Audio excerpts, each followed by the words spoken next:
and howl about America and democracy. There is no America. There is no democracy. We no longer live in a world of nations and ideologies. The world is a college of corporations, inexorably determined by the immutable bylaws of business. The world is a business. And I have chosen you to preach this evangel. For all my free market healthcare robbing, stock stealing, retirement fund fucking with niggas. Fuck you little credit card scamming, jewelry stealing, crack selling, liquor store robbing motherfuckers. Shout to the homies, Carnegie, OG, Willie Randolph Hearst, Baruch, Rockefeller, the real Rockefeller, my main bitch Leona, pour out a little Louis XIII, Scott Rothstein, Jack Abramoff, hold your head, my Rothschild niggas, let's get this money. I spend my day peppering America overseas, pension for the workers, nigga please, embezzlement, etiquette, private settlement, I'm better with Confederate rhetoric from my mansion in Connecticut, foreclosed Vic homes at the tenement, I twist words like a speech impediment, I hope you got good credit bitch, if not better get a new job with benefits, while I play golf with niggas to get cheddar with, new money buys brand new carrots, my old money bunch of great grandparents, you got grills in your mouth, I ain't mad at ya, I own every gold mine in South Africa. Thanks, baby, you made me $1 billion. Plus, I own a building for each one of my children's children. And we are live. Welcome to Voice of Rebellion Radio. This is your host, Chris J. on Voice of Rebellion Radio. This is Sunday night, November 27th.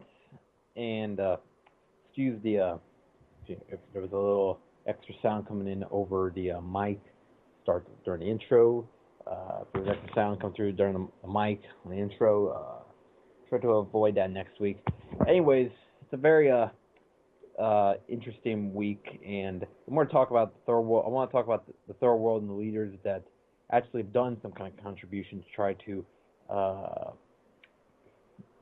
raise their people out of the poverty, raise their people out of the oppression of the previous governments, and what the New World Order has tried to do to them for so long, and the few heroes that came out of the third world and tried to fix their country. And it's funny that I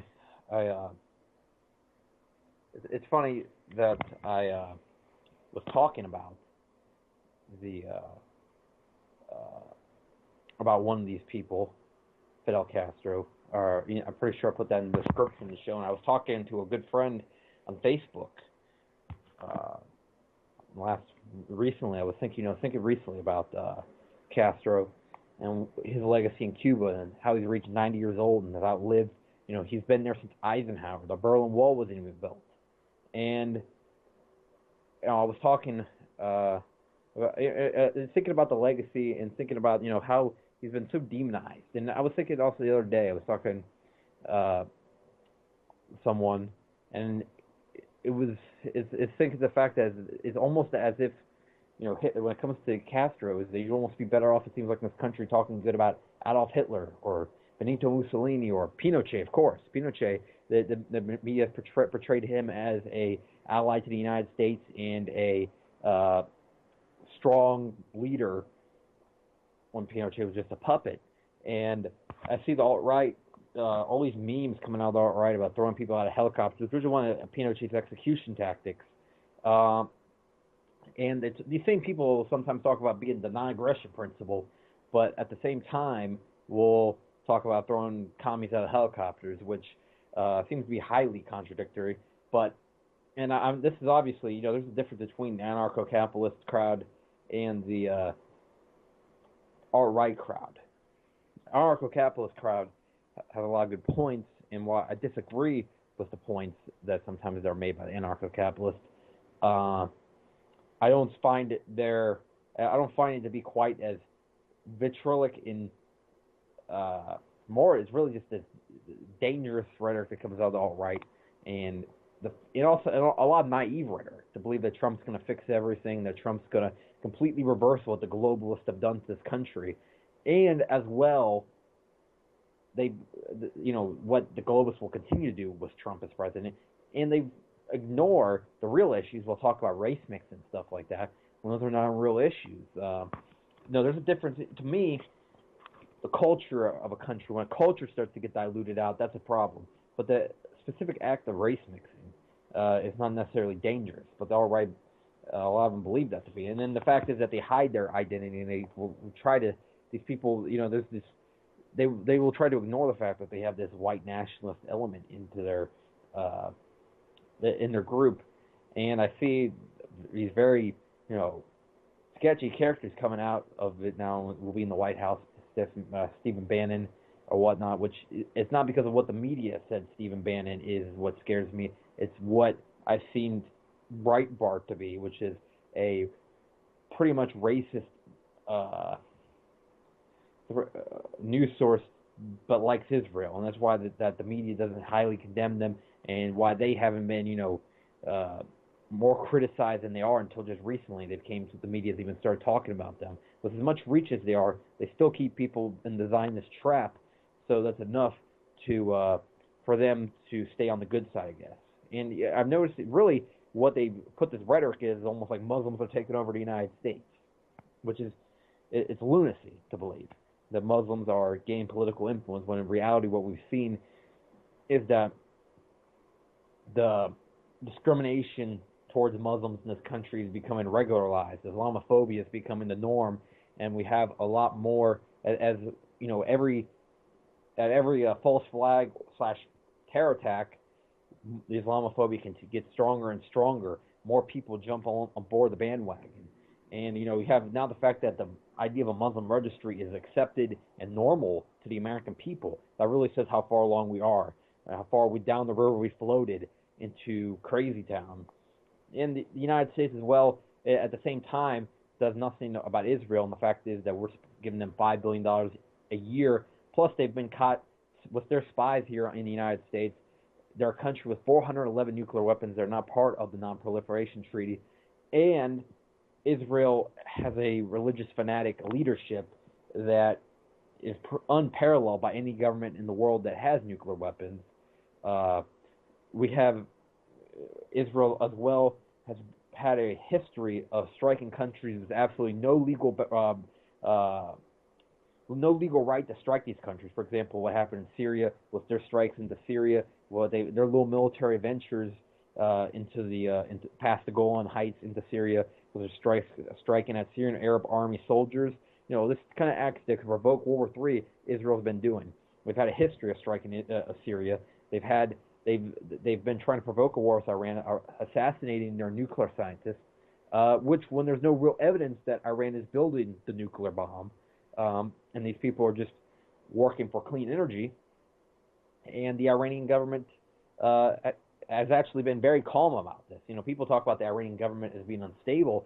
They've showed a ton of restraint compared to what Israel's been doing in Syria and their closest ally, and what they've done to their own people via the assassinations, and also not just the assassinations of their nuclear scientists, but the infiltration of their Jewish community that Iran respects and actually, has no problems with, of the Israeli loyalists that have been caught and have been forced out of Iran now. And the Israeli government has the nerve to call any of their critics anti-Semitic, when they are the ones that have segregation in their country against the Palestinians, and do sterilization against the African women in their country. Israel, people that would be talking a ton of shit about Fidel Castro do not talk about we're not going to talk about talk about Israel, and talk about these actual dictators and these horrible people, Ariel Sharon, Mehmet Begin, the one that you had, was it Megan? I'm trying to think, what was it? The one prime minister from the 80s, and Benjamin Netanyahu. These terrible people that have talked about killing Palestinians like it's a sport. These people that are responsible for these people being walled in their own land. And this was the Palestinians' land not that long ago, 70 years ago. Fidel was an adult when the Palestine was taken over by Israel. And what we've seen is a vitriolic hate-filled state for the last 70 years that's been hell-bent on, or actually 68 years, on ethnically cleansing all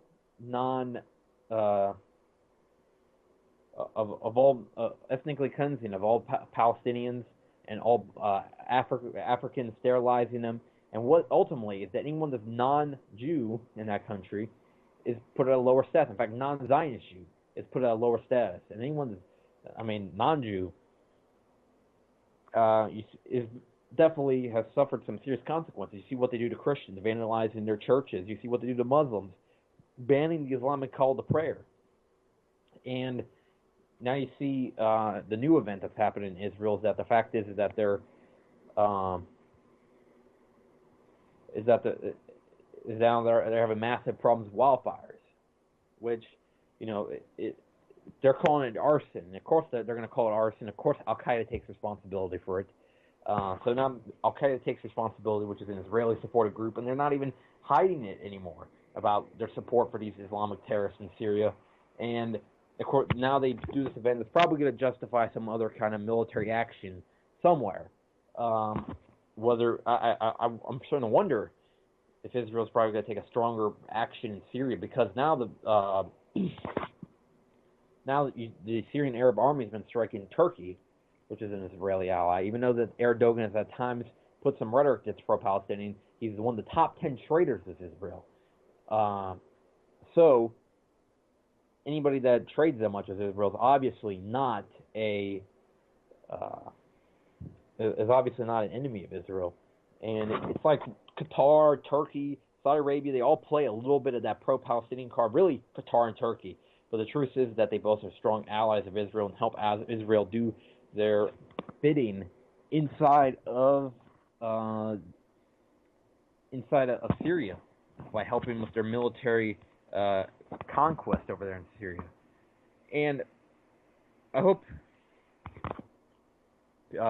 people in America, it's just wonder when are they going to start to finally wake up to what Israel's done to the American people by draining us of our tax dollars for more weapons to attack Palestine with. In fact, we the $5 billion annually is actually, that's just like the flat pay. Then there's all these bonus packages or whatnot for Israel just being Israel. They don't have to do anything for the United States. We just give them more and more money. That's ridiculous. And you didn't see Trump talking about this. You saw Trump talk about the aid to Saudi Arabia, but you don't see, and it's like when you start mentioning this, people say, "Oh, what, are you some kind of fucking Nazi or something like that?" And it's like, no. And then when you actually look at the history, the Zionists and the Nazis have a connection via the Havar Agreement that cannot be ignored. That Hitler agreed to send Jews to Palestine to go conquer it. And the fact is that the Zionist Federation of Germany was not closed down until 1937, while every other party in Germany was closed down in 1933. Hitler and the Nazis obviously took a little bit of an exception to the Zionists, and as crazy as it sounds, there seemed to be some kind of working relationship, some kind of alliance. And you see nowadays the second biggest financer of neo-Nazi Ukraine is the Israeli government, right behind the United States. So it continues to this day, this lasting ugly alliance. And you had the Rothschilds, and you had the Strasser brothers, the Rothschilds, the big bankers funding the Nazi regime. You think that military machine got built overnight off of sales of Mein Kampf? That's obviously not true. That military machine was brought about by big bankers. And you see what they did is that war made a lot of money for the bankers. I mean, and also, like I said before, there were not a lot of good faces in World War II. I would say every leader besides Tito pretty much was a shithead that was in World War II. Stalin, Hitler, Churchill, Roosevelt, all of them. And I guess our history books try to make Roosevelt seem like this handy, capable hero, I guess you could say. But the truth was that despite his own overcoming his own little physical challenge, he overcome his little physical challenges, he never stood up to the Federal Reserve, never stood up to the bankers. And Churchill was a degenerate user, I guess you could say, that ultimately got loaned a bunch of money and came to power and started the war. And when you see what the British did at Dresden, you would have a much different perspective on how the war was. The Allies, you know, it was really Britain. 100,000 people were killed in one day in Dresden, which it was so terrible. People talked about the sounds coming out of Dresden as just being something, you know, like out of a horror movie. It was horrific. Dresden was an absolute slaughtering, and then most of these people were just regular people, and people have no clue what kind of actions were taken against the people in that German city. And the whole war in general, just remember, 100 million people died during World War II. You know, the glory of World War II has definitely been added with a lot of extra. America are the heroes of the war. No one else helped contribute to the Nazis' defeat. And the Americans were the main good guys in the war. You know, all that propaganda that's put in textbooks, but obviously it's a much different story.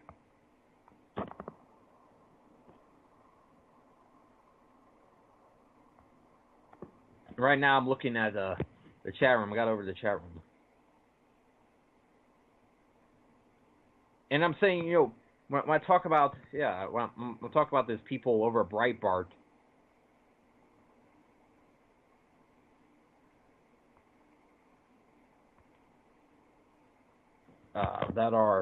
that participate in this, you know, it's ultimately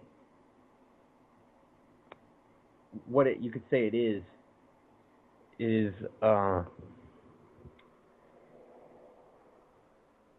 it's just typical. It's really typical of the conservatives in this country, is that they'll believe anyone but Israel's the problem with our financial problems, with our military problems. You know, we have Israel, and it's really just it's also the United States and the Council of Foreign Relations and the military-industrial complex that's pushing us to do these unnecessary wars. We're losing thousands of soldiers over in Afghanistan and Iraq, and it's unnecessary. But of course, there's big profit to be made for the super rich and for the people that are into the opium trade, and that's why they do it.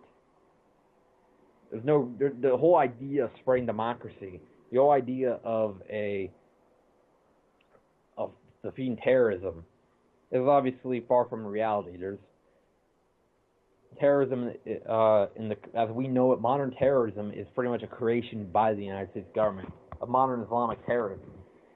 If it wasn't for the United States government, there would be no Al Qaeda.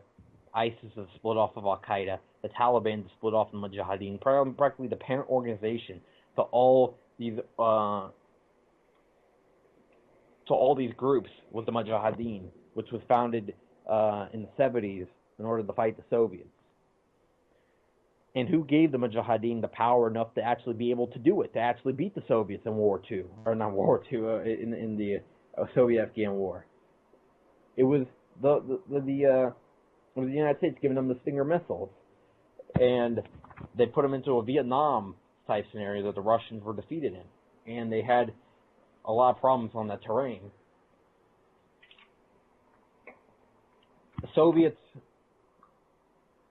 were faced with a long war there that started from 1979 all the way up till 86, and actually it was 79 to 89. And with the United States, were able to push the Mujahideen to power, and then by 1992, the pro-Soviet government in Afghanistan fell apart. Now, I'm not saying this as in it sucks because they were pro-Soviet and they fell apart. I'm saying because these guys were secular at least, and weren't people that repressed women and minorities. And then when the pro-extremist government took over, then we had Afghanistan go back practically what seemed like the 1800s, 1700s. You know, we have the terrible oppression of women there. We had the terrible oppression of anyone that's non-Muslim there, and Afghanistan fell way back in time. If you look at pictures in the 80s, it's more modern than it is today. And now, after 15 years of war, what has happened is that there's a pro-American puppet there. You have serious problems with suicide bombings, and the Taliban still continues to be a problem to this day. And people will take this as I'm shitting on the troops, but I'm shitting on I'm shitting on the government. I'm shitting on the fact of what the media and what they portrayed this war as to be, and it's not that. And also, I would say that anybody that actively knows what's happening inside of Afghanistan decides to go and join the military anyways, yes, I'll blame them. But most of them believe that they're going to fight for freedom and that they're fighting the noble cause of fighting Islamic terrorism. But that's not the case. They're not doing that. What actually seems to be the scenario is something much, much different. And just like the war in 79 to 89, there's no real end to this war. This war could go on for years and years and years. And ultimately, the end goal is for the United States, I think, to stay there, keep trafficking opium, keep moving oil out the country, and the opium trade that people don't even know about too much. It's went up something like 5,000% since the United States came there, 50 times, 5,000%. That is a crazy spike in the opium trade in the country, and that means that that country has become one of the big exporters of opium, which is the base for heroin. And now we see these heroin epidemics here in the United States and in many cities on the West Coast, and it's a massive problem. And now you wonder where it's coming from. It's coming from there. And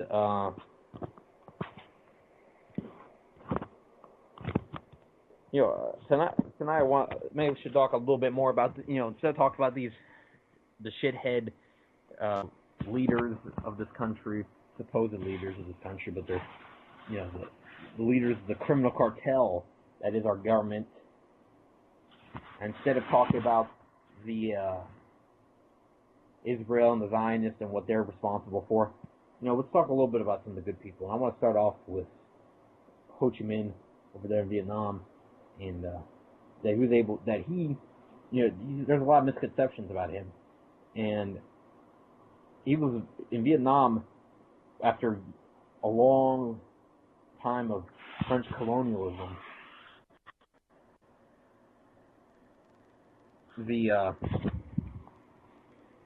Ho Chi Minh took over the country, and Ho Chi Minh was actually able to in the end build up a military that was very strong, as we've seen, and eventually, after he took the independence on September 2nd, 1945, Vietnam fought for a long time. They fought the Japanese, they fought the French, they fought the Americans, they fought the Cambodians. The misconception was that he made a country strictly based on Marxist-Leninist ideals, but he actually, part of the independence, or part of the independence of this movement was based on the Declaration of Independence and our own founding fathers that he looked up to. He actually spent some time in the United States in the 19 teens, and what I see is possibly that Ho Chi Minh was somewhat of a person that was someone that looked up to our founding fathers, but not look up to the United States of what it became after the Federal Reserve took over and after the massive corruption that this country fell into in the 20th century. And as people were faced with the United States invading in 1964 off the Gulf of Tonkin, which, never forget, the Gulf of Tonkin never happened. There was no attack at the Gulf of Tonkin. Ultimately, it was a false flag, similar to 9/11, but 9/11 people actually died, and they had to, bring down the towers to control demolitions. Gulf of Tonkin never happened, and they admitted to it in 2013. 49 years later, they finally admit to it. And he would lead the country for 5 years until he died in 1969. But obviously he had trained his people to be able to stand up for themselves, because when they brought the guerrilla warfare to the United States, they couldn't handle it. And 1975, the war ended and Vietnam came out victorious. After his country had been split for the last 21 years, they finally reunited. And North Vietnam and South Vietnam came together, and despite Kissinger's dirty tactics of using the sarin gas against him, against his country, the bombing of heavily populated areas, and the government's also pushing the war into Cambodia and Laos, they were able to win the war. The people went through a rough patch, but now it's became one of the strongest countries in Asia. And in fact, they turned down the TPP. Despite all the pressure there was for Vietnam to sign the TPP, Vietnam decided not to sign the TPP, which is practically like a corporate enabling act. That, for example, if you were the band Monsanto from your country, or GMOs from your country, Monsanto could sue your government for doing that, for restricting their profit. And that's how the TPP works. It gives the corporations all the power. It even gives them the power to censor the internet and many other things. And ultimately, it's a terrible agreement. And as it's been described before, it's NAFTA on steroids.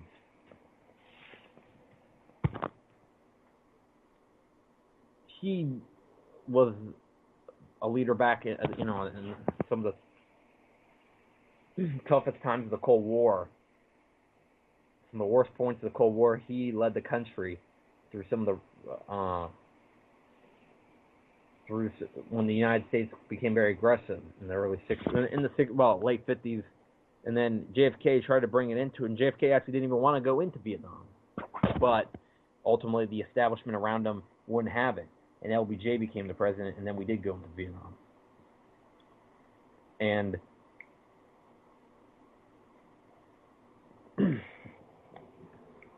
the United States has been the United States has pushed a lot of, and I'm talking about the United States government, has pushed a lot of pain, a lot of conflicts onto many people of the third world throughout the years. And very few times do we actually see leaders actually be able to pull through it, be able to push through some of the worst things that the United States government can bring to a country, the United States military can bring to a country. And ultimately, and the unfortunate thing with Vietnam is that many of the soldiers that were drafted had absolutely didn't want no part of it, obviously. There was the protest and everything, and a lot of the American people didn't want any part of that war. And it was another unnecessary war, and they pushed the propaganda that that this is a domino effect. If they go next, Cambodia, Laos goes communist, and it was kind of true because they ultimately did go communist in the end. But Cambodia actually went ultranationalist. The United States and Mao put in the puppet dictator Pol Pot, which people don't seem to know that Pol Pot was pro-American. And Pol Pot was actually was a work of Nixon and Mao working something together, and they brought apart the splinter group of the most nationalist part of the Socialist Party inside of Cambodia, which was the Khmer Rouge. And the Khmer Rouge, when they took power, killed 2 million Cambodians out of a country that only had 8 million people. Or it was actually 2 million out of a country that only had 7 million people. So that's the equivalent. That'd be the equivalent of the United States by percentage-wise. You have 320 million people, and that'd be the equivalent of about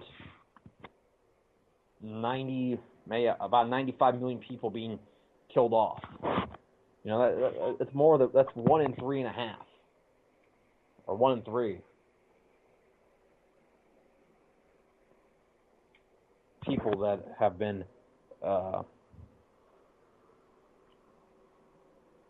that were purged during the Khmer Rouge time. And you look at the coup that happened, you look at the history, and obviously there were big United States footprints all over it. Pol Pot was also started a war with Vietnam, which meant that in the end, you pretty much continued the Vietnam War in a way for the United States. Without the United States actually having to be there, they were able to continue Vietnam's struggle and keep fighting. And that's why Vietnam took a long time for them to recover, that they were still fighting a war with a country. And Vietnam ultimately came out victorious again, just like they had became against the Japanese, the French, in the United States before that. And actually, China at one point bombed Vietnam in 1979, bombed towards the border villages. And also the Khmer Rouge was happening. So made it very difficult for Vietnam to recover from that. Look at the chat room. The chat room was not buzzing earlier. It was actually pretty slow. We only had a few people chatting there, and I want to see if it has picked up a little bit, as we're about half hour into the show right now. Time always goes by a little quick, doesn't it? You know, it seems like all of a sudden we're at half hour through the show. Next thing you know, we're at an hour through the show. And then we go into that second hour. We go 10:30, 11. Well, you know, I thought with what happened this week and what was the major news story that happened this week, there'd be a lot more people in the chat room and it'd be buzzing today. But, I don't know, maybe you're all tired from your Black Friday shopping.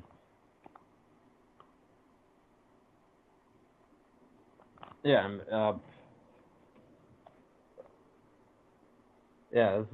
John Teeter's the only one here. He's always here. It's like, you know, that ain't saying much that he's here. You know, there's one person here, total in the chat room, which is pretty surprising. I think they all went to the Black Friday shop and they all had to go fight it out at Best Buy for 60% off a TV, and that explains why they're not here. Now, I'll give a little bit more respect to our chat room commenters.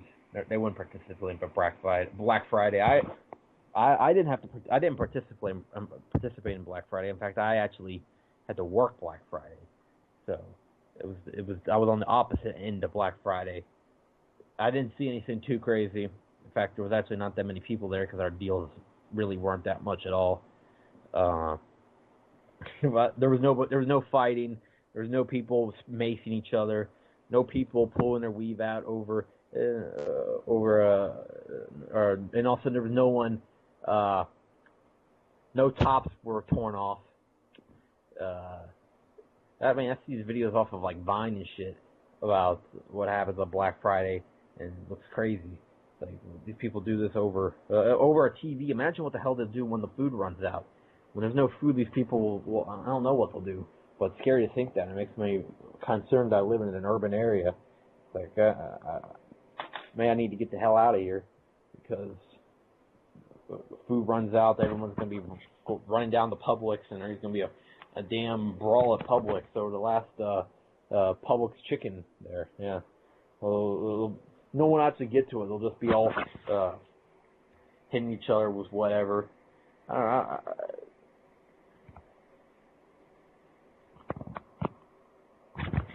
know. I assume some people listen but don't go to the chat room. I know that.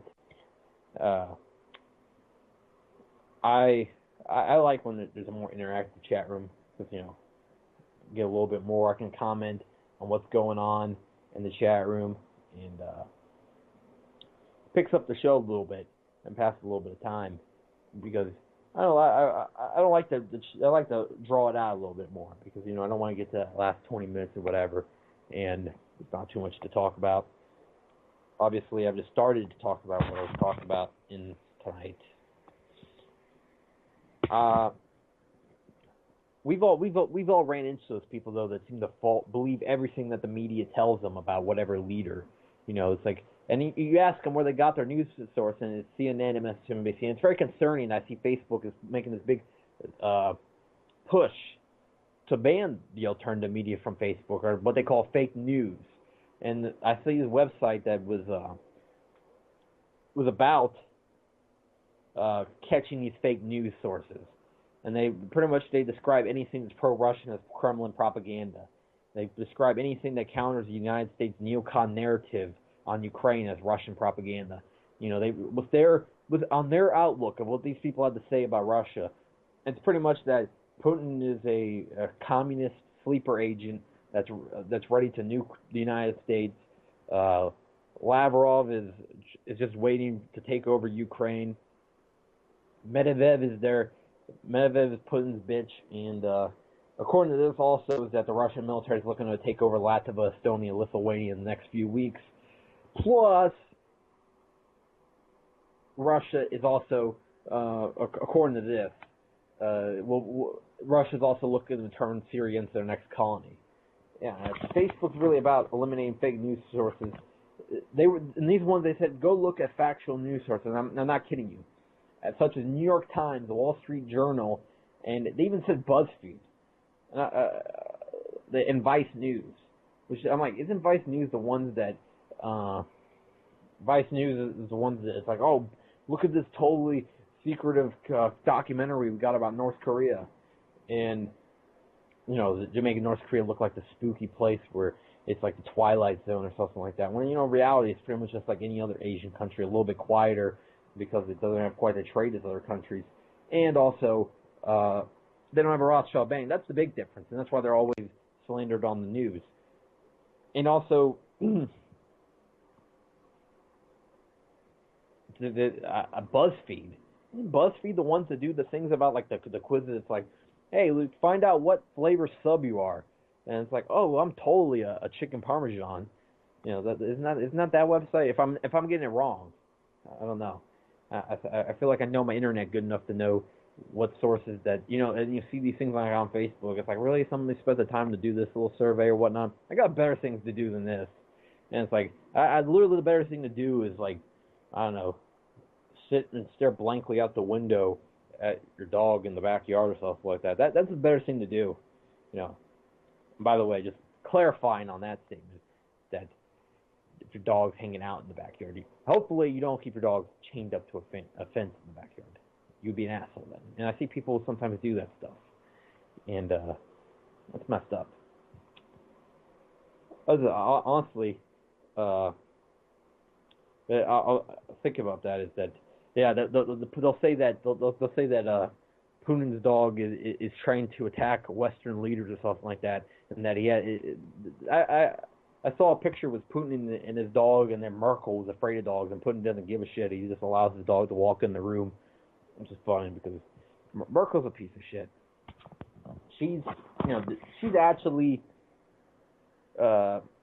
she pretends to care about refugees, but then she won't even care about the Palestinians enough to stop supporting Israel. And she's actually looked into the eyes, I think, before of a Palestinian. She's done something. I remember really cold, talk about the Palestinians. She doesn't give a shit about the Palestinians. And what Germany is doing now with Merkel in charge, and their very strong stance pro-Israel, and also their stance for pro-neo-Nazis in Ukraine, is that they're ultimately repeating a lot of the same actions they did in the 1930s. They're condoning what happened over there in Germany. They're supporting in Israel. And the people are sick of it. I know that.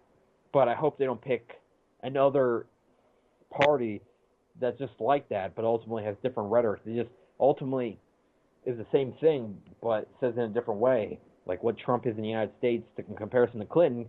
Clinton and Trump are the same thing, but Trump says it in a different way. But ultimately, we're going to continue our support for Israel, and we're going to push for war on Iran. Germany, I'm pretty sure the AfD is just like the Merkel's party when it comes to their stance on Israel. Is that the AfD is a pro-Israel party, and actually have a stronger Islamophobic stance. But what has ultimately happened is an interesting thing, is that they won't care about what happens to Muslims in the Middle East, but they'll pretend to care what happens to the refugees in their country, and they're pouring into their country. They have about 1.2 million people that they have. What is it? 1 million refugees that came to Germany? That's ridiculous. And also, I'm going to let you guys know that if you guys got Skype, you can just you can message me your Skype. I don't know how you could do it on the. You can just do it in the chat room, or whatnot. If anyone wants to come in and talk on the show for a little bit, because now I have the ability to add people to the call. I got the new tablet recently. It's kind of interesting how cheap this good technology's gotten. $60 only for this pretty nice tablet. I'm just wondering what's the major fault with this thing. I mean, is this thing like, I don't know, this thing's got the cameras. Well, I know the camera's already sending everything to the NSA. That doesn't matter what kind of device you get. The NSA is probably looking at me right now, which, if that is true, it's kind of weird. You just watch. They're getting a podcast. They're getting the podcast no one else is getting. They're just watching my face and everything, what I'm doing. I know that, unfortunately, we don't have video or whatnot. Well, unless I'm on Facebook Live, and then you can kind of get the podcast feel to it or whatnot. If I did I was thinking maybe if I do more of those Facebook Lives, I'll have like a whiteboard or something that I can write on, and just kind of draw things out and actually, show the connection between stuff, draw things out, or or put like a big banner that says Voice Rebellion in my room.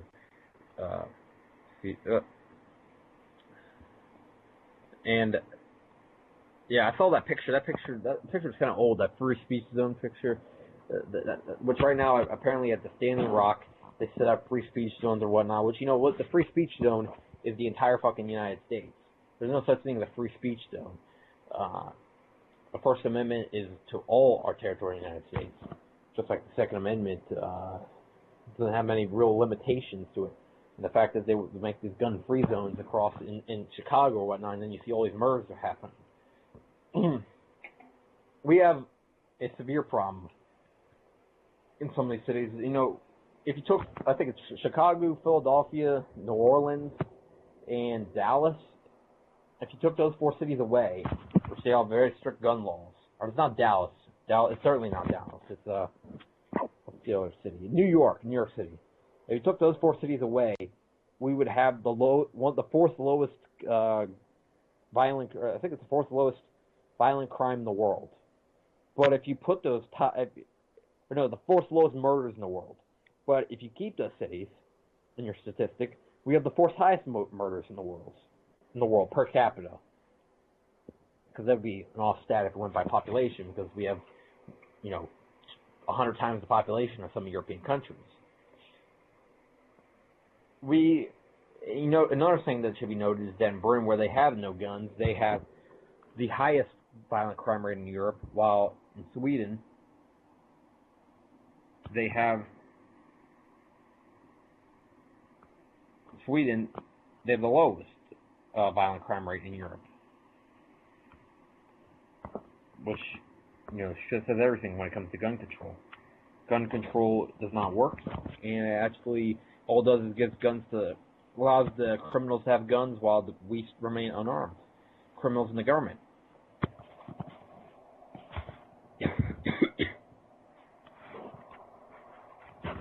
Right there, that's the cough right there. That's totally resolved the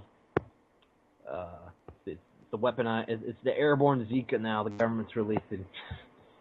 Some of this fear that's being put out that was put out about Zika it's kind of ridiculous. It's like the Ebola, and it's like another virus. They put one out every few years to scare everybody. Everyone gets the vaccines or whatnot. And I see apparently people are saying that Melania Trump is some kind of anti-vaccine advocate. I don't know if that's true. Because I'm sick of all these the one-sided memes there on the internet about the vaccines and the pro-vaxxers that go on and on. They say that if you don't vaccinate your children, you're practically a murderer. You don't care if your children die or whatnot. These people, they go to these dramatic lengths to try to guilt trip parents into vaccinating their kids, but they never even write a vaccine insert ever. And this is not from a strictly anti-vax perspective either. I think that what I think, and personally, is that we definitely need to get rid of mercury out of the vaccines, because it's been proven so many times that mercury is so toxic But yet we're putting so much mercury in the vaccines. We're giving these kids 70 vaccines before they even turn 4 or whatnot. It's an overload of mercury. And some of them aren't even that effective. You know, you get a flu shot every year. I'll tell you, I've never gotten a flu shot ever in my life. And I've only caught the flu, I haven't caught the flu, I think, for like 10 years since I was a little kid. Because I'm pretty sure all these little colds and stuff like that were, you know, there's allergies. I don't know, maybe like a year ago, and that was when I was working in a restaurant. Who knows what I was exposed to in that kitchen, that dirty ass kitchen. That might have been a flu, but I tell you that is that your body's got to build resistance to these kind of things. If you get a flu vaccine every year, you're definitely not gonna build a resistance. Definitely, what the main thing that's gonna happen is that you actually just give yourself probably a higher chance than before of getting the flu, because there's always a virus in there, especially if it's like an experimental one or whatever, like what it was, the swine flu. I remember that everyone got sick from the vaccine, but they actually didn't get sick from the actual virus because they got the live vaccine sprayed into their nose. But I've never gotten any of those types of vaccines, you know, the ones that are non-necessary. I've only gotten the ones that, as a kid, that were like necessary to go to school. You know, you have to get your tetanus shot or whatnot. And again, I'm going to say this because I'm not a doctor. I'm not, to be honest, my medical knowledge is not much more than any average person. You know, it's not my thing. My thing, politics and all that. You know, that I could say I have more than the average American, but my health knowledge is not that much more than the average American. And I think, though, from my perspective, what I see is that there's definitely serious problems with vaccines. Serious problems with the way they're administered and the fact that we're overloading kids with the vaccines. But at the same time, I'm not gonna say that all vaccines are bad on air and have a bunch of people hate them and try to show all kinds of stuff that I didn't know. It's better. I know it's kind of weird when it comes from me because I'm so opinionated. But when there's something I legitimately don't have too much knowledge on, and I could start a shitstorm like this, I'm just gonna take the easy way out, and just by saying is that definitely, from my opinion, is that mercury should not be in vaccines. We should not be keeping the thing in homeostasis via mercury. It's a bad idea.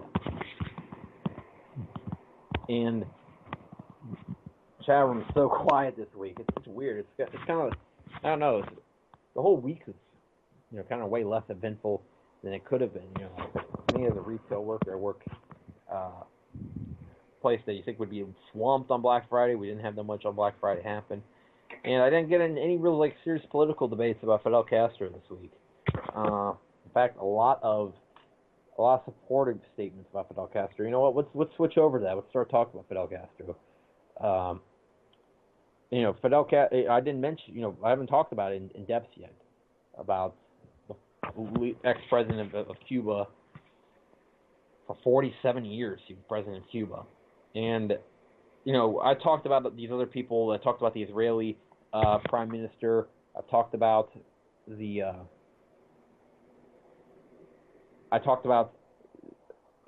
these actual dictators, these terrible people that the United States support, and Pinochet. Pinochet died almost 10 years ago. And Pinochet was a fascist dictator supported by the United States government, threw people out of helicopters, black vans, all that shit was Pinochet. And Pinochet, when he died, he got all kinds of support from people in this country and saying that he was a strong Cold War ally, somebody that stood up to communists.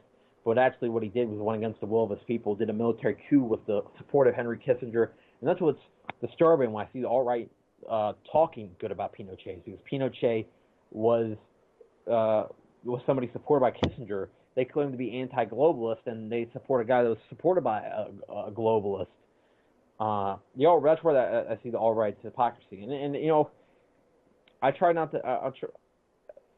You think I would try not to, you know, go? I'm actually not going along the media narrative on this one.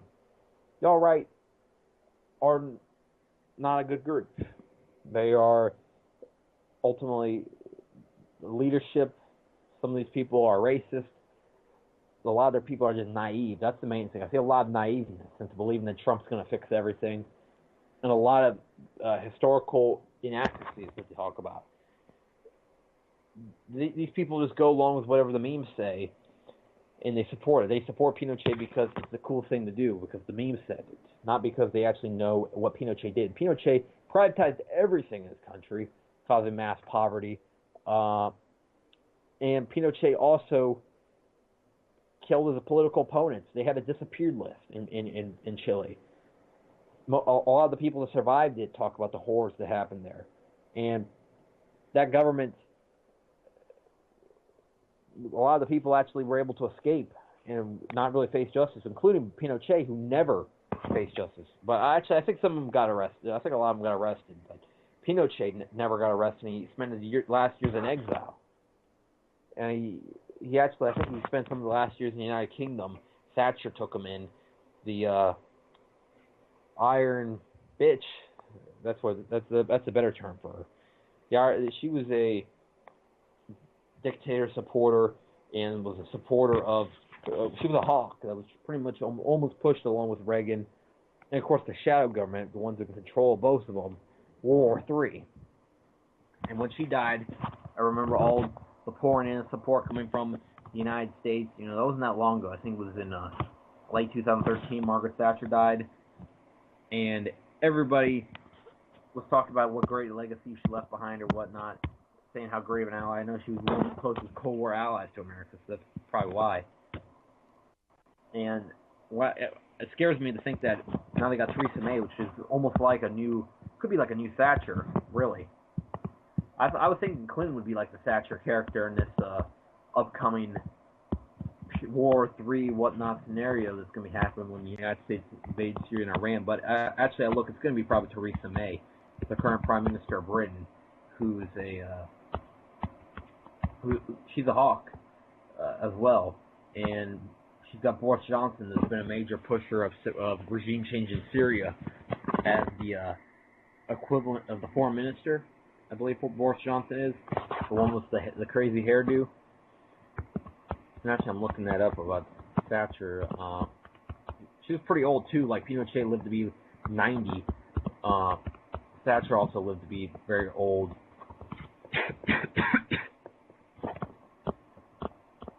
Yeah, she died in April 2013. Wow, that's longer than I thought. I thought she died. I thought she died a month after Chavez died. I remember people saying that Obama sent a delegation to Chavez's funeral, but not Thatcher's funeral, but that was inaccurate.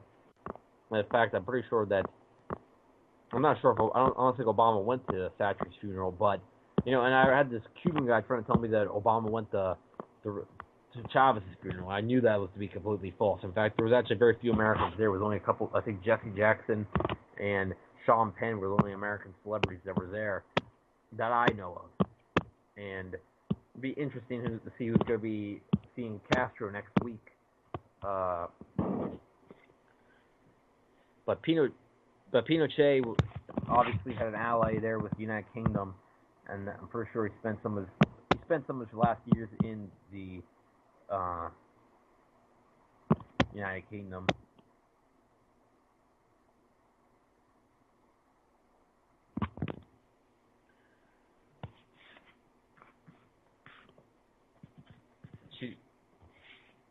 She actually lived like 20-something years after retirement, that's what I'm reading.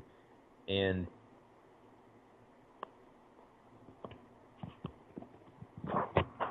she was actually,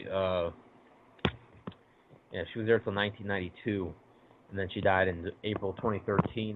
She was 87 years old. It sucks that sometimes these shitheads live that long. Pinochet, 90, Thatcher, 87. Queen's still alive at 90 years old. Prince died actually on the Queen's 90th birthday. People said a lot of things about that, and to me, honestly, that's a little bit suspicious. Especially the way the Prince was very healthy, and then he just died, kind of what seemed like a little bit out of the blue. I didn't go too far into the conspiracy of that, but what I did find out was that Prince got control of his music recently, and the producers, I guess, probably didn't really like that that he had the rights to his own music.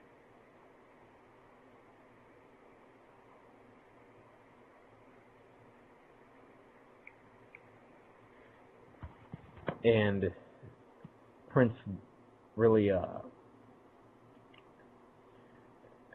Prince was seeking independence, I guess, from the producers, is what I saw.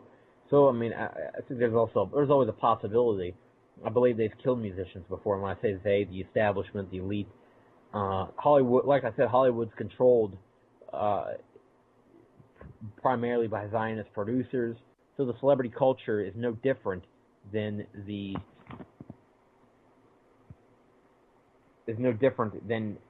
any of the rest of the establishment, the politics, the White House, the government. It's just another. This is just In fact, a lot of times movies have to consult with the State Department when they're making a movie. So it's definitely not too crazy to speculate that about Prince. And now we're gonna move the show over and now talk about Pinochet in comparison, all the support that was for him when he died. Well, let's talk about a little bit about Fidel Castro and his legacy. On Friday, November 25th, after just after a long time, 57 years since he took over the country on January 1st, 1959, Fidel Castro died at the age of 90 years old. He left behind a Cuba that had made much progress since the casino, brothel-filled country that it was under Fulgencio Batista, the dictator that he deposed when he took power of Havana in 1959. Fidel Castro took a step aside in 2006 when he got stomach cancer, and he had, after ruling the country for 47 years. Now, he has a lot of detractors and he has a lot of supporters, but what could be said about Fidel Castro for sure is that he did a lot for his country. Whether you believe Fidel Castro to be a ruthless dictator or whether you believe him to be a generous humanitarian leader, he did put a big impact on Latin America and the world. Fidel Castro warmed the hearts of many in his own country, and he also warmed the hearts of many outside his country. Many black people in this country felt empowered by his revolutionary stance when he came to visit the United States in the 1960s and came to Harlem. He got a ton of support. He came in the 1980s. And Black Panther types liked him. He took in Assata Shakur, actually, in 1979 when she broke out of prison and she went to Cuba, and she's been there since.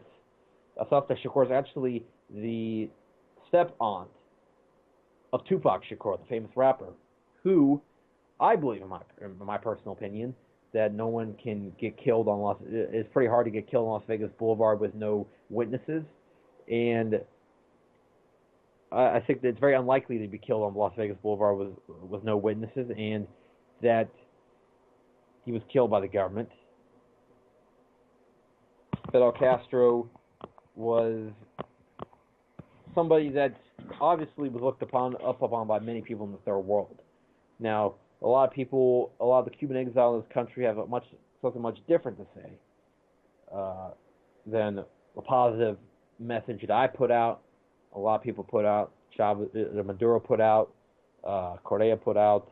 We have a lot of support coming from around the world, and even I was surprised that the Canadian Prime Minister said what seemed to be a very warm and respectful comments about Castro's death compared to the critical comments that Obama put out and the outright disrespectful comments that Marco Rubio put out. And Fidel Castro right now seems to be getting actually more support on my Facebook page. I got people. Actually, it's people that were not really that political, putting good comments about. One person did put a good comment about Fidel Castro, and saying instead of what I expected to get in a ton of political debates. And actually, 3 people did unfriend me during this recent weekend. I was actually awake when when Fidel Castro died, or the news broke out. When Castro died he died late Friday, and the news broke out about 12:30, about 12:25 that night. And I was pretty surprised when I saw the news. I was like, wow, this is a big day. This guy that had been there so long, and the people there, whether you could look at what the Cubans here in the United States say. The Cubans there definitely seem to respect them heavily. So many people in Cuba were profoundly impacted by Castro's legacy.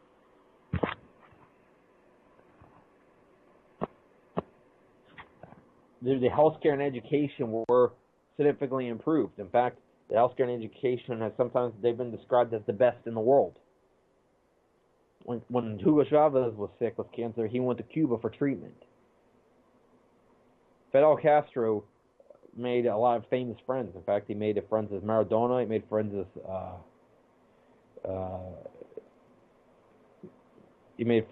of course, with Hugo Chavez, the other leader. And there was other celebrities that I know that have came out in support of Castro, I believe. I don't know what Sean Penn said about Castro before. But I want to read some quotes about Fidel Castro here, and some of the stuff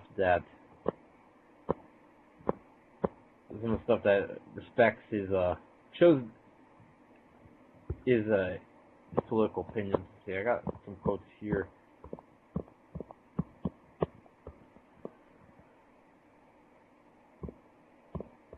And it's kind of a funny quote, what he said, because he could keep people's attention for hours.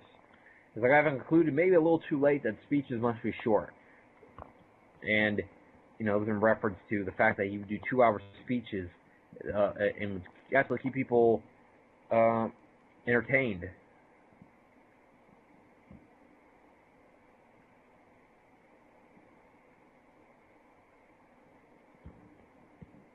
And here's a really profound one that's saying. He said, with what morality can the United States leaders talk about human rights in a country where there are millionaires and beggars, where blacks face discrimination, women are prostituted, and the great mass of the Chicanos, Puerto Ricans, and Latin Americans are depreciated, exploited, and humiliated? That's what he said in 1978.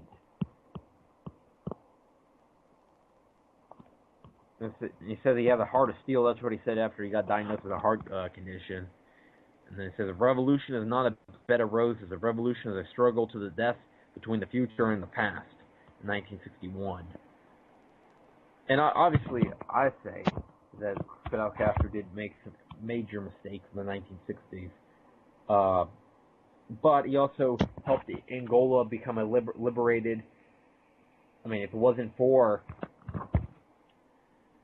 Castro, Angola would never won their war against the Portuguese. And remember, the Portuguese had a fascist dictator that these people were subjected to by being a colony of Portugal for many years. Portugal suffered heavily under the Angolan colonization, just like all the other African countries suffered under the European colonization. At one point, most of Britain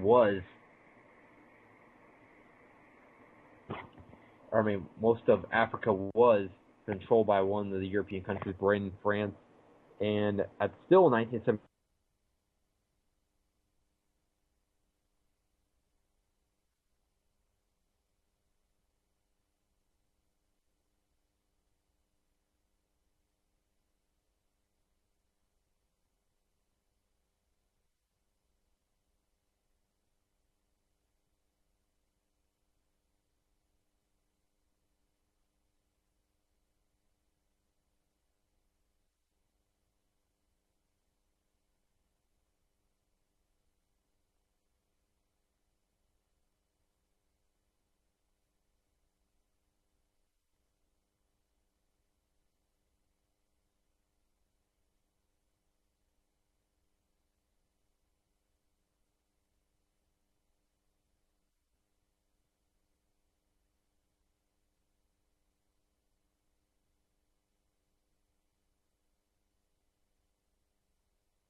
Yeah, the call dropped. Sorry about that. I'm back.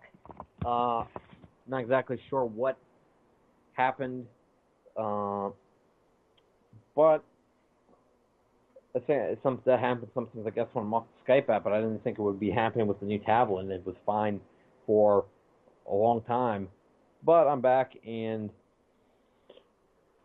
talking about this week. Definitely this weekend seems a little bit bizarre, because somebody that's been here, think about that, is that he led for one of our entire lives, for a lot of people's parents' lives, a lot of people's even grandparents' lives.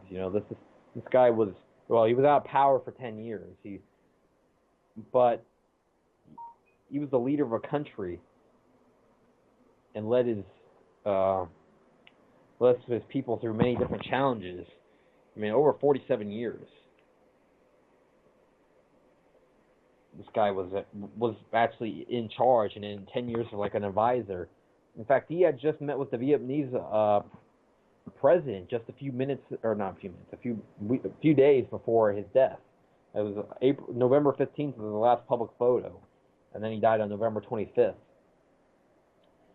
People were saying that, I guess in a kind of a joking manner, that the guy who survived 638 assassination attempts couldn't even survive 2016. And then when I was thinking about it, I was like, damn, yeah, it's kind of true. It seems like we've lost a lot of people in 2016. I mean, I know celebrities die. There's a lot of celebrities, so there's bound to be quite a bit of celebrity deaths every year. But we've had a lot. I mean, Muhammad Ali, you had Fidel Castro. Talk about the actual left, people that were actually, they could say respected by us in the alternative media. We had Muhammad Ali, Fidel Castro, Prince, some very major figures all died this year in 2016. And then you have all these other celebrities. Think about actually I think like the day before Fidel Castro, you have the one Brady, the one from the Brady Bunch dies, the mom from the Brady Bunch dies, and you had Frank Sinatra Jr. I was thinking about. I was like just going through the list, like all these people that were the different levels of famous that are now dead after 2016. I don't know. Something about this year. Fidel Castro being, I would say, the most significant one because of what he represented for Latin America, what he represented for the world. He was like the last leader that opposed the United States that was at the height of the Cold War. He was there in the 60s. I can't even think. I'm pretty sure he was the last one that was a head of state in the 1950s. I don't even know if there was a leader that's still. I mean, unless you count the Queen, which really in a way she is the head of state and is the one that's really in charge of Britain. Then you could say that probably, that she actually was there before Castro, and she's still there. She's been the queen since 1953 or something like that. So, and the queen actually turned 90 this year. It's like the two opposites, Fidel and the queen. Fidel obviously is no queen. Obviously, he fought very hard for the. He fought very. And what I mean by that is that, he's definitely not somebody that was glamorized and someone that lived a very comfortable life. He fought in a revolution. He suffered through a lot of health problems. He had the stomach cancer, the heart problem, and he lived through it. He was a fighter. That's one thing, they could say that he had in common with Muhammad Ali. They actually were friends, Muhammad Ali and Fidel Castro, and they were fighters. But Fidel Castro fought through a lot of things for his country. He fought through very tough economic conditions in the 90s. He fought through the Cuban Missile Crisis in the 60s and being brought to the brink of World War III. He fought through the embargo. He fought the revolution in the 1950s in the Sierra Maestra Mountains. He fought the Batista's military. In fact, Batista was perhaps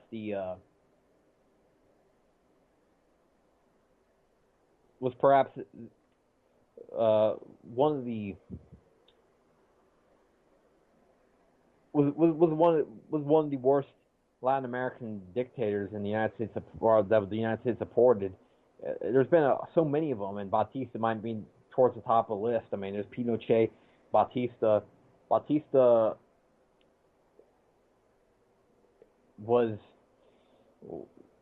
somebody that if you just had a different opinion, it's like going to the Pinochet, like what Pinochet did is that anyone that was suspected or anyone that was a communist, was thrown out of a helicopter or disappeared out into the woods. In Batista's Cuba, anyone that was suspected of being a communist was hunted down by the anti-communist police and was arrested or executed. They had public executions, I guess, it was firing squads. I know they would. It didn't take much to get executed, and the shock factor that left with the Cuban people of this is that you could be executed simply for being a communist. The anti-communist police was not the only symbol of oppression under Batista. Don't forget about what happened to the blacks that were segregated in that country, and the women that were forced to prostitute themselves out of the lack of money.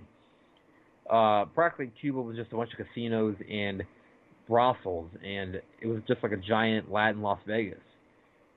People that talk good about the Batista regime and say that Batista was not that bad of a leader are outside their minds. And a lot of people say that when Castro cracked down the country, is that at least that before that they had whatever things, but that was one of the errors of Castro that I don't agree with. Is that I believe that when the crackdown happened, if anyone that was connected with the government, anyone that was associated with the Batista regime and potential people, the bourgeoisie, it was a wide net that he casted down, and people lost their houses and such like that in the 60s.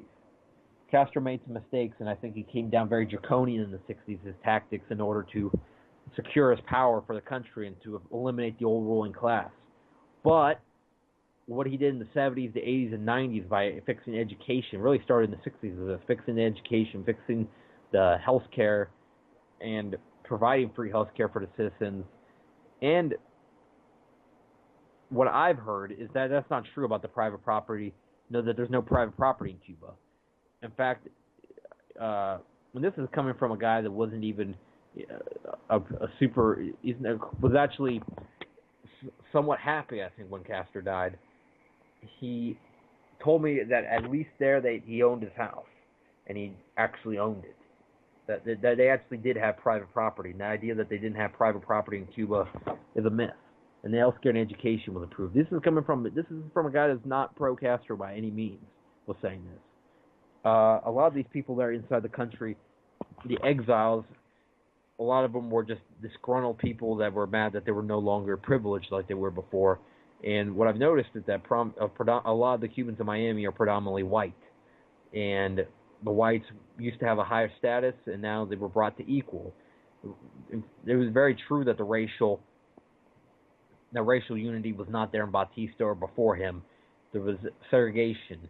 There was American-style segregation. And it's not that ironic. It's coming from a country that used to have, that at one point was considered becoming a slave colony when the United States was all the manifest destiny or whatnot. There was talk about annexing Cuba and making it another slave colony. But of course, there was a big debate whether or not, because it would uneven the amount of free and slave states. We had like seven states where slaves were allowed, 7 states where slaves were not allowed. So I guess they didn't go into Cuba and annexed it. That was actually a big debate back in those days. Was okay, we already have a slave state there, but we can't move slaves there. And then it came down to like, okay, the state will vote on it if they can have slaves or not. I mean, this was actual political debates that used to happen in this country.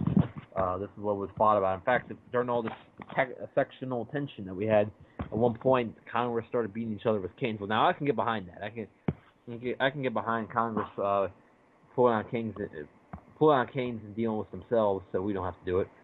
Have McConnell beating up Harry Reid or something like that, and vice versa. That would be a sight to see. I would tune into C-SPAN then. They would make C-SPAN a pay-per-view channel that you have to pay $40 for, though. They would be like, because everybody would be tuning in if that was happening, instead of the boring shit that happens on now, where they go talk on and on about something that they never do anything about. I vote to block the filibuster by that guy, to block the filibuster, the block the motion passing of that motion passing. Well, I don't think they can do a double filibuster, but the filibuster thing, that says it all, that you can literally vote to start talking about nothing for hours. That shows the Congress is just a puppet show. It's not of any real substance.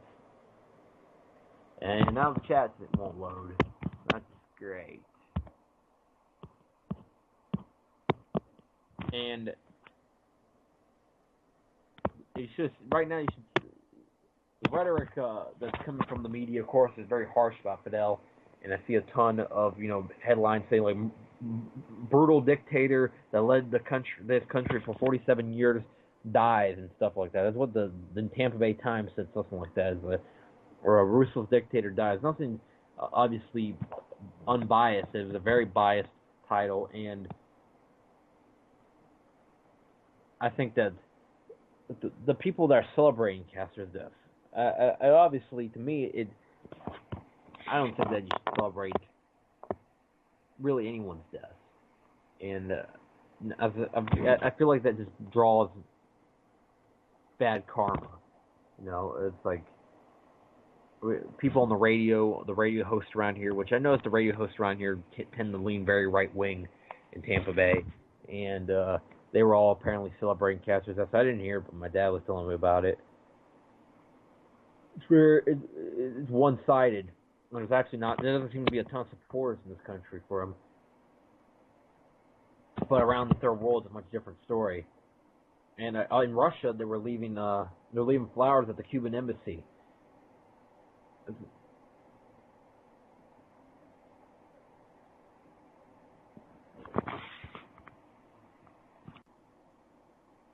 Russia, they have a lot of respect for him. And in fact, really, if it wasn't for Castro, the relationship between Russia and Latin America would have never developed, which is a special relationship. These two places are on the opposite ends of the world. People go back and forth between them because of Fidel, and because Fidel opened up the relationships between Russia and Latin America. I posted a lot this weekend about Fidel, and I think I've actually opened the eyes a little bit because of some people that didn't know too much about Fidel's legacy besides what the media said.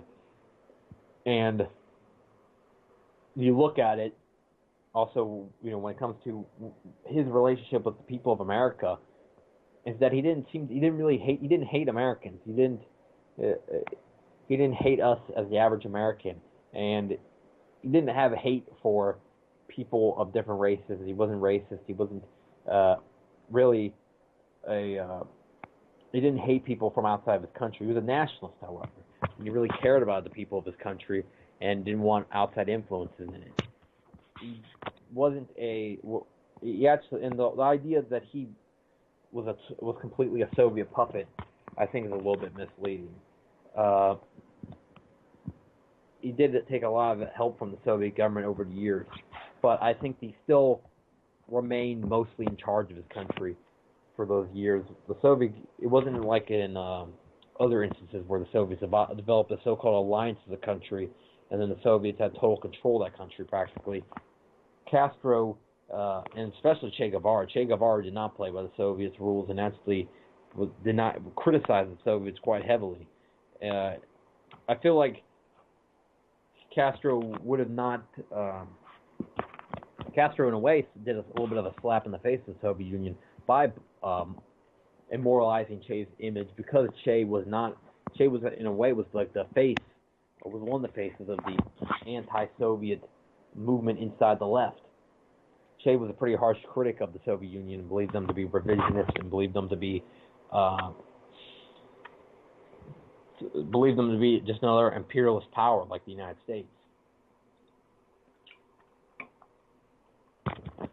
and also Castro was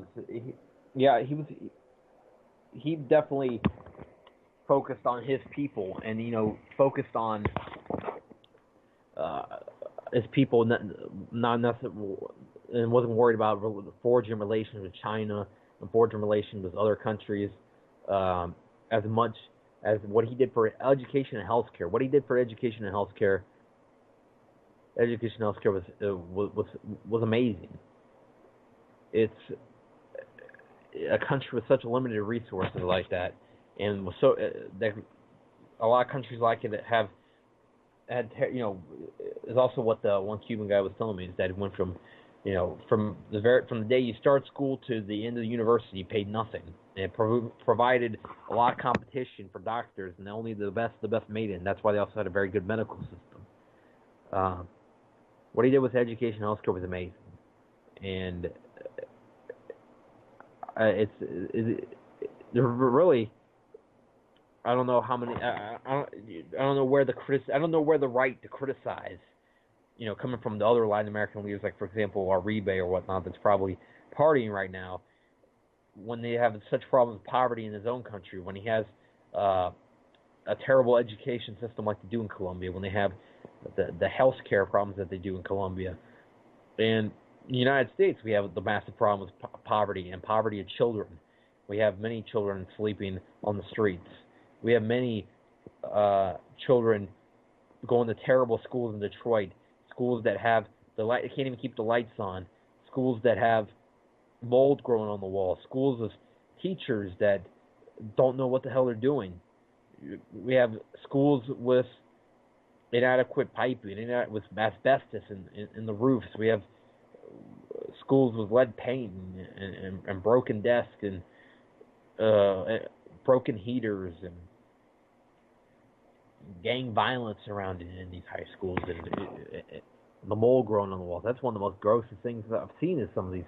It makes me glad that I went to I went to a school in Florida that was relatively new, because the whole situation up there seems like a terrible existence. I couldn't imagine, also like what's happened in Flint, Michigan. We have these kids being exposed to poisonous water filled with lead. There's still poisonous water in Flint, Michigan. And we're talking about building pipelines across Native American burial grounds. We need to build some pipes in Flint, Michigan. That's where we need to put some money in. And the Dakota Access Pipeline, I hear the opposite side of it as well. We need to become self-sufficient on oil. Or where were you guys, the right wing that supports that? Where were you guys saying that when we were bombing the shit out of Middle Eastern countries to go get oil? Where were you guys saying that then? Where were you saying that we need to get out of these countries in the Middle East and we need to build some pipelines in our own country? I agree that we need to do some work with becoming self-sufficient on oil. We need to tap into our own natural resources, but we don't need to be building on Native American burial grounds.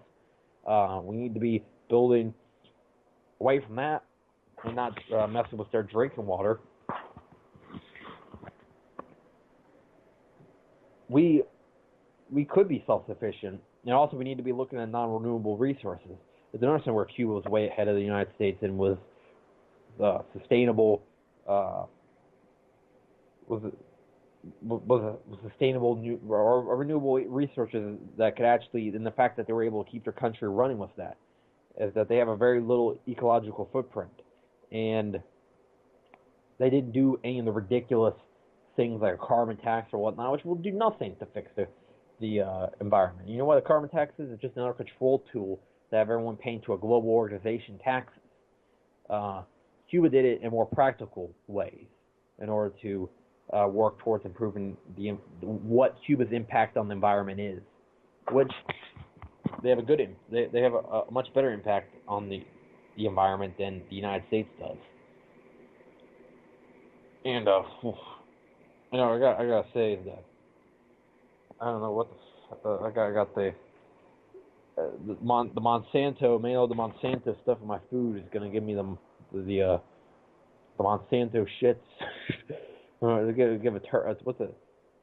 Give a term for that. It's like for the sick stomach you feel when you eat too much GMO food. I'm sure a lot of people here listening to the show got too much GMO Thanksgiving food, GMO turkeys. You got your GMO mashed potatoes, and also Cuba. I'm pretty sure did not have GMOs in their country. That's another major thing that we're ahead of in the United States. Where we got people eating what you could barely call food. The stuff. There's the stuff that the GMOs are in.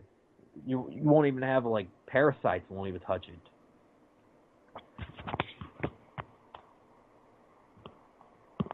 It's so fake. It's so artificial. GMO food. That's one of the things that it's funny how much of a debate that it is about.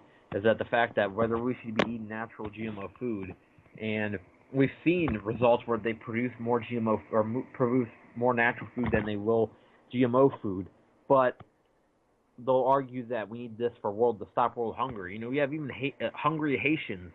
Well, they were burning the GMO seeds. They don't even want it. They don't want this garbage. The stuff is because it's poisonous. It's toxic, and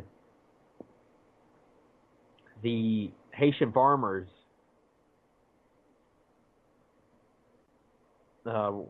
wouldn't take it.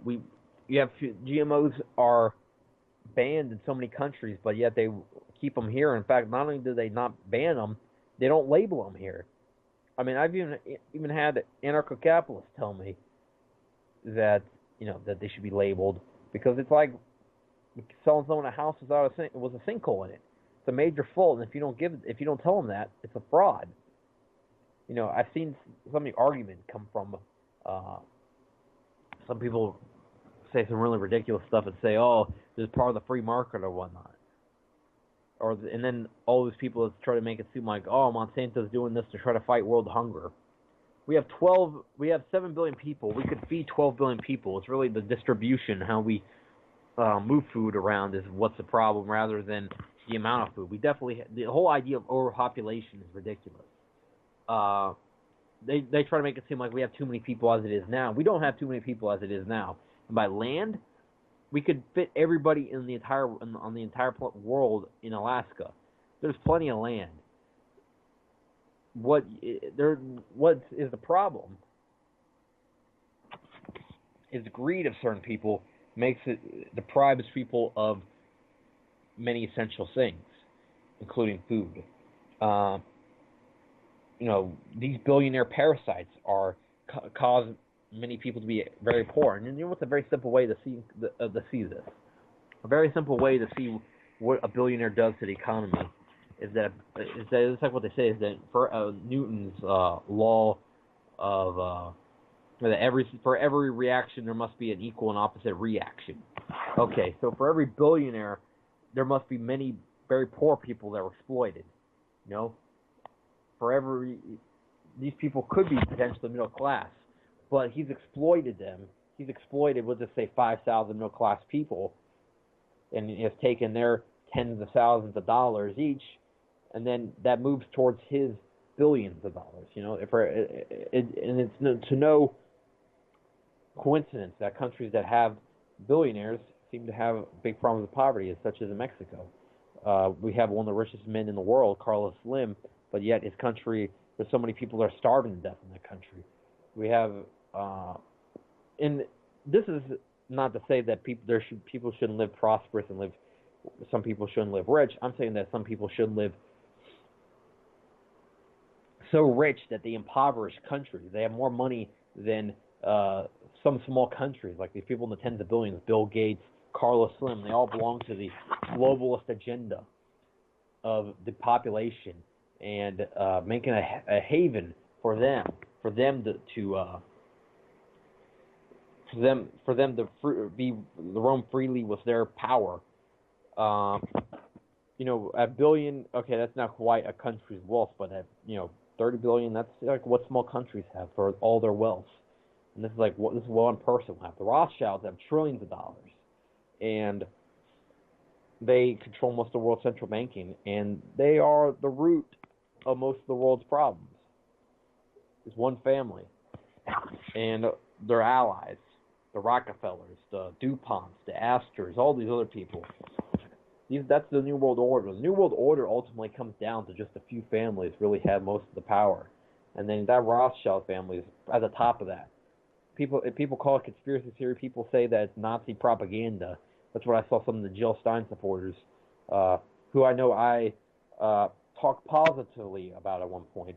The Jill Stein supporters were saying is that I saw in some Jill Stein supporter group calling it Nazi propaganda or whatnot. And in fact, Nazis were supported by the Rothschilds. The Nazi military machine wasn't built overnight, and it came with a lot of money. It came with a lot of support from the international bankers, same ones that they claim to be, or they somewhat, I guess, people have interpreted their rhetoric as being against, but really when you look at it, they blame it all on one race, the Jews. That's what they went on and on about. But it is an oversimplification of what the situation really is, because it's a small group, and yes, political Zionism seems to be a wide ideology for these people at the top. That seems to be the general ideology, is that they all believe in the state of Israel, and they all believe in kicking out the Palestinians out of their land. And what we've seen is that in a way Israel has almost turned into a headquarters for these New World Order families. Israel is almost it was a project by the Rothschilds, and the Rothschilds built the Knesset, or the Rothschilds were the architects for the Knesset. The Rothschilds were the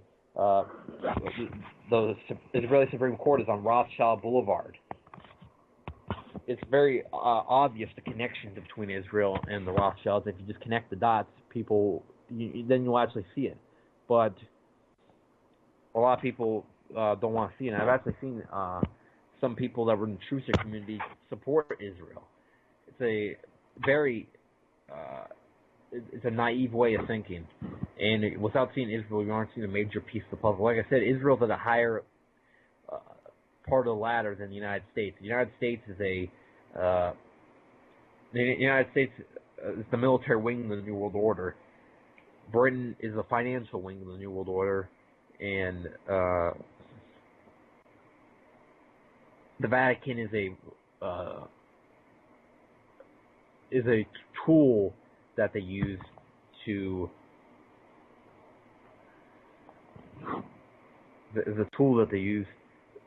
trick Christians, but into a religion that's not Christianity.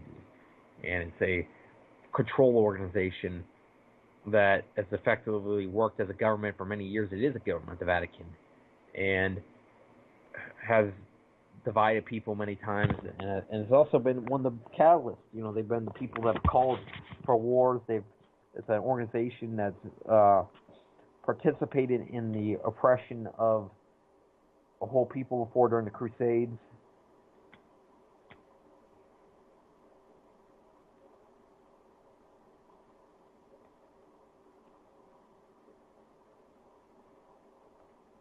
And the Vatican is also a group that, this day, before it really was political during the Cold War, and they took a very strong stance in the Cold War for pro-America.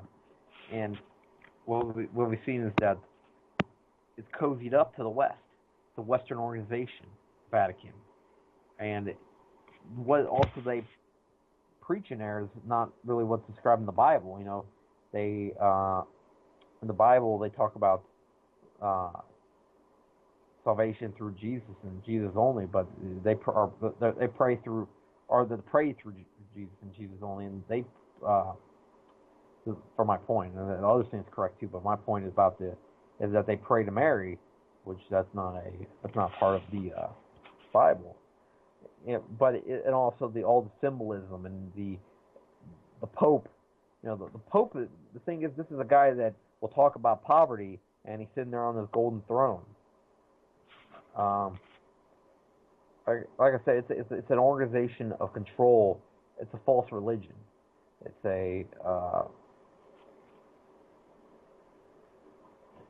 And what we've seen in recent years is a PR effort. When people got real sick of the Vatican, like they had in recent years, they bring about this guy that seems to be different. This guy that's a reformer, and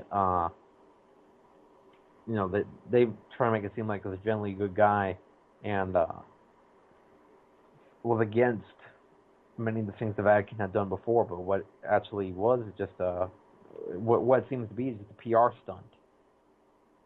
Because that's what a corporation does when they are really in trouble, and people get tired of them, is that they put out this PR guy to say everything that the consumers want to hear. And then the Vatican is also a major financial thing going on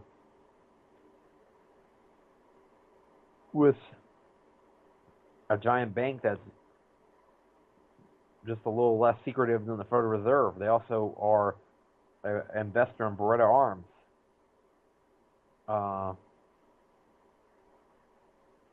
With that the bank that's a little less secret than the Federal Reserve, that no one really knows what's going on. So, like I said, it's a tool for control, and it's a false religion. Going back to Castro, is that Fidel Castro led his country for 47 years. That's a long time. And people say that, well, this is a long dictatorship and this is a guy that would not give up power. But he seems to have a ton of support in Cuba. And with the fighters that these Cuban people are, you think that at one point they would have overthrown Castro. And, well, I wouldn't say they were quite big fighters, but they actually did. I mean, there was the Cuban Revolution. But it's also that I feel like there'd be more we would hear about it. You didn't see protests. You didn't see breakouts of fighting inside the country. But what you did see in that country is seemed genuinely happy people, with all documentaries and stuff that went down there. I mean, you see people. He also encouraged a lot of enthusiasm for the national sport of Cuba, baseball, which he loved. And that country produced a lot of baseball stars under his rule, and they had the Cuban National Series, which they have their own league down there, produced a lot of very good Cuban baseball players. In Cuba, they actually had in Cuba they actually have people that are paid by the government to go talk baseball on the streets, which people take that whatever it is, but I think that it's a sign of a country that's promoting sports and promoting social activity, the social activity of and also of health, promoting people do healthy acts, to exercise. While we have this country that has a massive problem with obesity, this country here in the United States, has became a country that only one other country has a bigger problem with people being overweight, which is Mexico. We are rated as the second fastest country on the world, and it results in a lot of health problems. It results in our healthcare industry getting very rich off of this. The healthcare industry in this country, of course, enjoys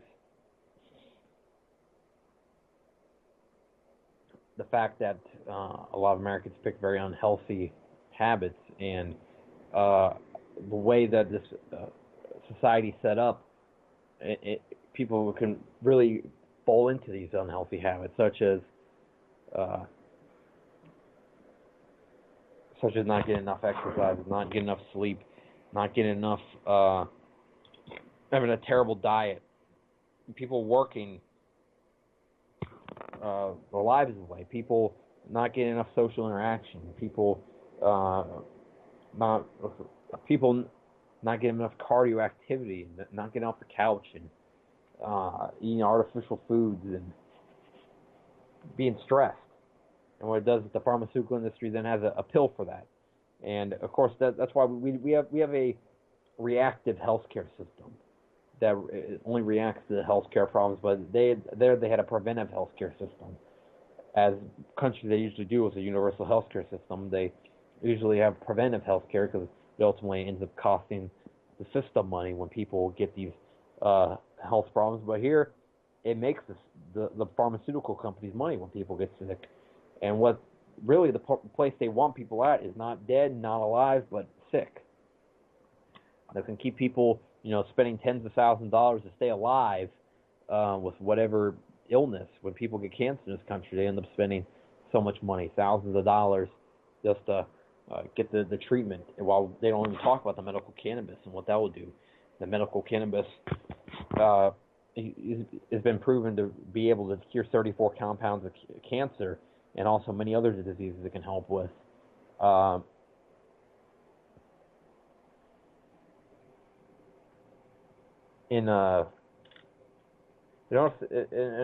thing that I guess I could say I wouldn't agree with Castro. If it's true, I don't know how true it is that apparently he took a very strong stance against marijuana in this country. Apparently, there's I don't know if it's as strict as the United States, but I know I heard it's a pretty strict stance. If that's true, I wouldn't agree with that, because how I see it is that it definitely should be legal. It's definitely doesn't harm anyone, and it's actually something that's of medical use.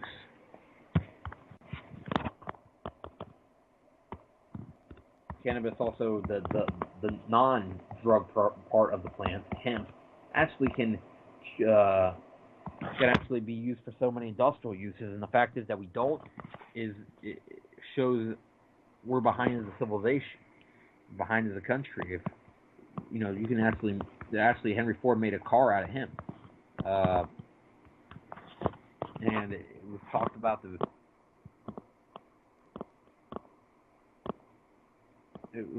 as possibly the future of cars.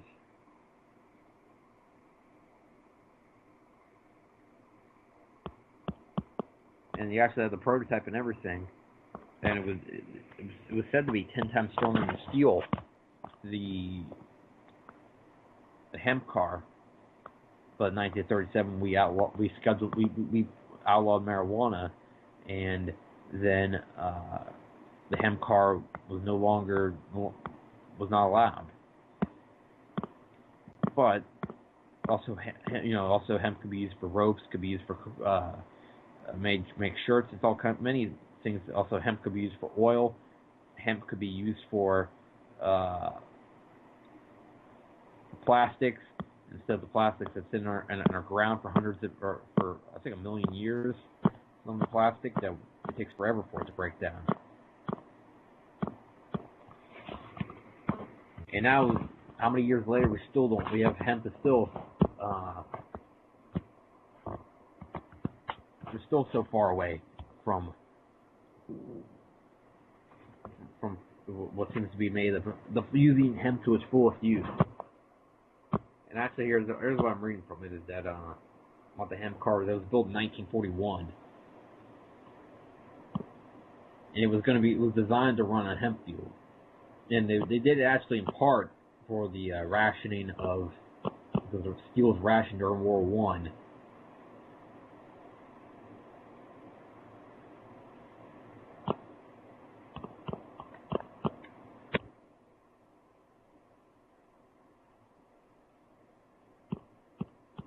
Yeah, it was actually a pretty sharp looking car. And I got off topic again off of what we were supposed to be talking about.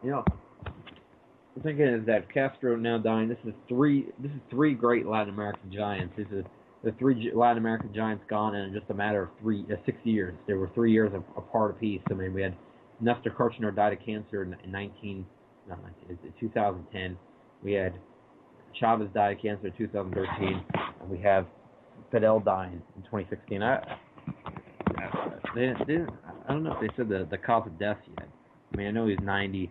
Had the health problems before, but he had a picture of him just a few days before he died, and he didn't look too bad. He didn't look like he wasn't bedridden or anything. He was still in a chair sitting up. He looked fine, but and I saw a funny claim. There was a Castro. There was something about Castro saying that he died when he died, he had slept with 30,000 women throughout his life, which is, I don't know if we're trying to say that as a bad thing, but I mean, it's like, yeah, he's the beloved leader of a country and a person that is looked up upon by so many people in his own country. I mean, 30,000, I could see how you could hit that number over a lifetime, you know, especially when you've been a leader for 47 years. God, I mean, people, I think, again, this is when people start caring about the personal lives of leaders too much, you know, is that they actually take that into consideration, not what they did as a leader, what the good actions that he did with education and healthcare, but no, they'll look at how much pussy he got over the years. The same thing with Hugo Chavez. Then they'll talk about whatever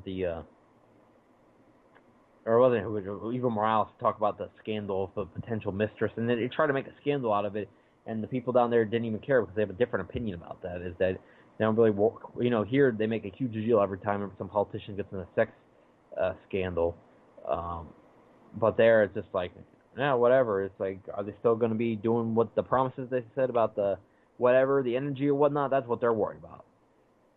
And they try to do the same thing about Russia. Oh, look, Putin's got a 30-year-old girlfriend. Like, good for him. It's like, maybe when I'm 60 years old, I'll still have game like that.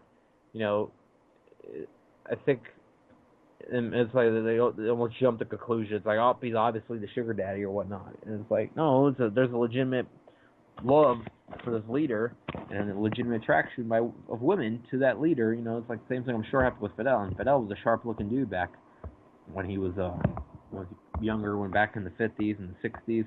And then his beard started growing out and he started looking like the scraggly leader that we saw of him. But he wasn't a bad-looking dude back in the day. I'll say that. It's crazy, though, to think that he, you know, people said that his support dropped as his beard got fatter, or his beard got wider. I don't know if that was true. I don't think that's a true statement. Because, you know, it's actually, I think he gained more respect around the world, especially after the Angola help that he did with Angola, and the many other things that he did in the international relations that he forged as president. I think he gained more support around the world and many support inside the country. The fervent support that he had in the 60s went away. But it wasn't necessarily a policy. It was just that the fact that the initial enthusiasm of the revolution is bound to wear off. And the revolution is a thing with a lot of energy when it comes. But the goal is for the revolution to continue. And for the revolution to be just the beginning, the actual part of the takeover of power, rather than something that just happens and then you enter into the time after the revolution. And I think I'll try to maybe read a speech or something like that by Castro if I can find one before the show ends. Wow, we're already with just 10 minutes remaining tonight here at Voice of Run Radio. Thanks everyone that's tuned in so far. You know what? That's how I'm going to end the show. That's the perfect way to tribute Fidel, who was a person that kept away Israel and the United States out of his country, a person that stood up to the New World Order by kicking out the Rothschilds out of his country, and a person that fought very hard for his people, and also made good relationships with Hugo Chavez, who did the same for Venezuela. And it's kind of weird to think that, you know, that Hugo Chavez died 3 years before. You know, it was almost like Chavez was almost like Fidel's son in a way. I think it was like, you know, this is how he mentored Fidel, or mentored Chavez during the coup and helped him get through the 2002 coup. You know, because he saw somebody that, you know, that he looked up to, I guess you could say, fall into a different circumstances. Salvador Allende died in 1908. He was born in 1908. So Salvador Allende was more like the mentor to Castro, I guess you could say. But when Salvador Allende was overthrown in 1973, he saw that, and he didn't want Chavez to fall the same way as Allende did in 1973. And let's see if I can get. I'm trying to get some kind of translated over to English speech that I can read from Fidel Castro.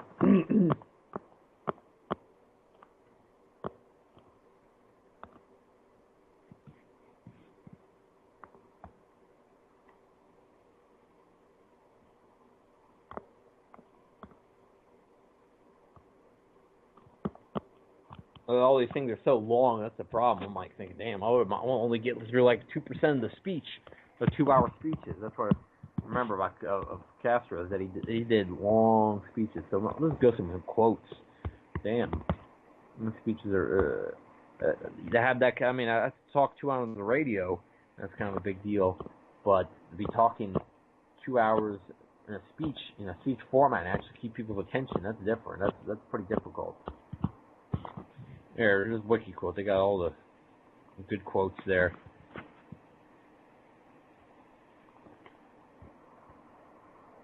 I'm sure all these websites have definitely got a lot more traffic in the last few days since people found out that he died. Okay, let's see.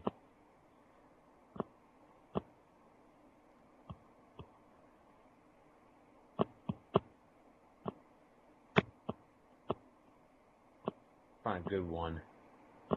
I could remake one of these in Spanish and then English. And let's see. Fellow workers and peasants, this is the socialist and democratic revolution of the working people, with the working people and for the working people, and for the revolution of the working people, by the working people, and for the working people, we're prepared to give our lives. Compañeros obreros y campesinos, esto es la revolución socialista y democrática de los humildes, con los humildes y para los humildes. Y por una revolución de los humildes, por los humildes y para los humildes, estamos dispuestos a dar la vida. Keep on. These are all the ones from the 60s.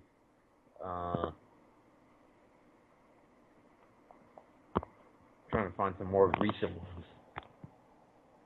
Now, this is the long version, I think, of that quote I said earlier. With what moral authority can they speak of human rights?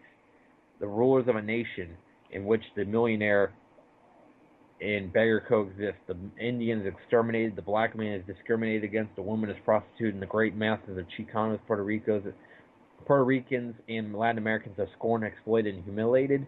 How can they do this? The bosses of the empire where the mafia, gambling, and child prostitution are imposed, where the CIA organizes plans of global subversion and espionage, and the Pentagon creates neutron bombs capable of preserving material assets and wiping out human beings. An empire that supports reaction and counter-revolution all around the world. That protects and promotes the exploitation by monopolies of the wealth and human resources of the whole continent. Unequal exchange and protectionist policy, an incredible waste of natural resources, and a system of hunger for the world.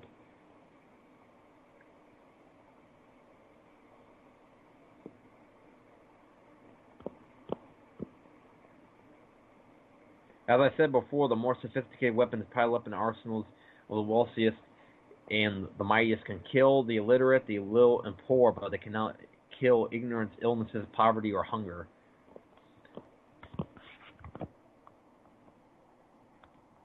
Let's see, they're talking about the University of Havana address. I'm trying to find another. This is a long one right here. That's actually long.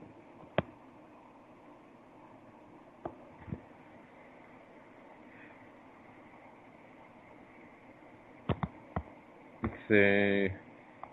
Back.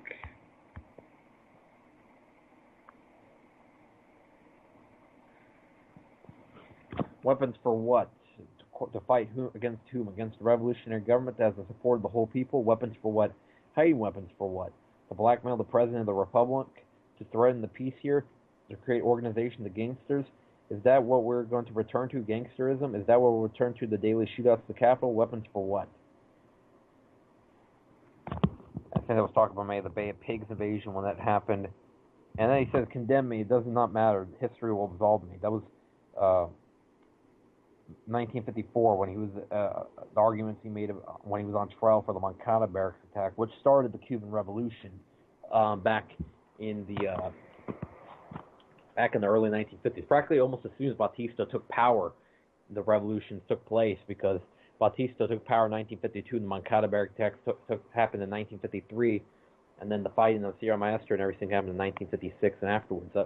That's not quite known about the fact that JFK actually supported the Cuban Revolution. He was against Fulgencio Batista, who he saw as a despotic dictator. And JFK actually did not, he didn't want to go to the lengths that the military-industrial complex establishment wanted to go to in order to eliminate Fidel. The military-industrial establishment that they wanted to